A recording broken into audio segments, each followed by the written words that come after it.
دوستو یہ بڑی ہی افسوسناک خبر ہے پورے مسلمانوں کے لیے۔ ایک مسجد کے امام کے ساتھ اتنا بڑا حادثہ پیش آیا ہے کہ جسے سن کر آپ کے پیروں کے نیچے زمین کھسک جائے گی۔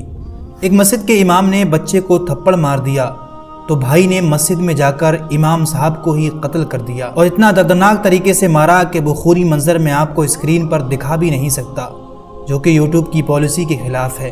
یہ خبر سننے کے بعد میں کچھ دیر تک تو سوچتا رہا کہ ایک شاگرد کو تھپڑ مارنے کی وجہ سے جو ان کے پاس پڑھتا تھا اس کو ڈانٹ دیا یا تھپڑ مار دیا تو اس کی اتنی بڑی سزا ملی کہ امام صاحب کو مسجد میں گھس کر نمازیوں نے قتل کر دیا۔ یہ واقعہ مردانہ شیر گڑھ کا ہے، جہاں مولانا عبید اللہ محض 3500 روپے میں امامت کیا کرتے تھے اور ساتھ میں مدرسے کے بچوں کو بھی پڑھایا کرتے تھے۔ بہت کم تنخواہ میں اتنے پیسوں میں تو انسان کے اخراجات بھی پورے نہیں ہو رہے، لیکن پھر بھی وہ بیچارے گزارا کر رہے تھے۔ ایک دن وہ بستی کے بچوں کو پڑھا رہے تھے، سبق سنتے وقت کسی غلطی پر ایک بچے کے تھپڑ مار دیا، اور یہ تھپڑ اتنا جان لیوا بن گیا کہ اس بچے نے گھر جا کر شکایت کر دی۔ اس بچے کے بڑے بھائی نے طیش میں آ کر انہوں نے بچے کی سنی اور اس کی بات پر عمل کر لیا، اور امام صاحب کی ایک نہ سنی۔ وہ گھر سے آتا ہے اور سیدھا امام صاحب پر چاقوؤں سے حملہ کر دیتا ہے، اور اس طرح بے دردی سے ان کو مارا کہ موقع پر ہی ان کا انتقال ہو جاتا ہے۔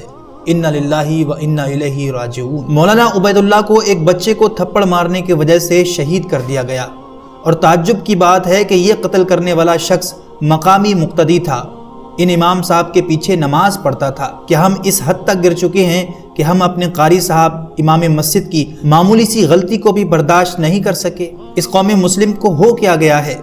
اگر بچے نہیں پڑھ رہے ہیں تب بھی امام صاحب پر طنز، اور اگر بچوں کو ڈانٹ رہے ہیں یا تھپڑ مار رہے ہیں تاکہ بچہ اس ڈر سے اپنا سبق یاد کر سکے آگے، تو اس کی سزا اتنی بڑی ہو گئی کہ ان کو اپنی جان سے ہاتھ دھونا پڑا۔ اب کیا دوسرا امام وہاں آنے کے لیے راضی ہوگا، جرت کرے گا؟ ذرا سوچیے، آپ سب کو اپنی جان پیاری ہوتی ہے۔ مولانا عبید اللہ صاحب کو ایک تھپڑ مارنے کی وجہ سے اتنے بڑے انجام تک پہنچا دیا گیا۔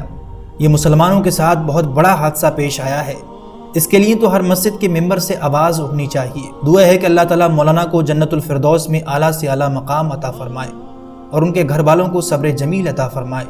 یہ واقعہ بھارت کا نہیں ہے بلکہ ہمارے پڑوسی ملک کا ہے۔ کتنی کم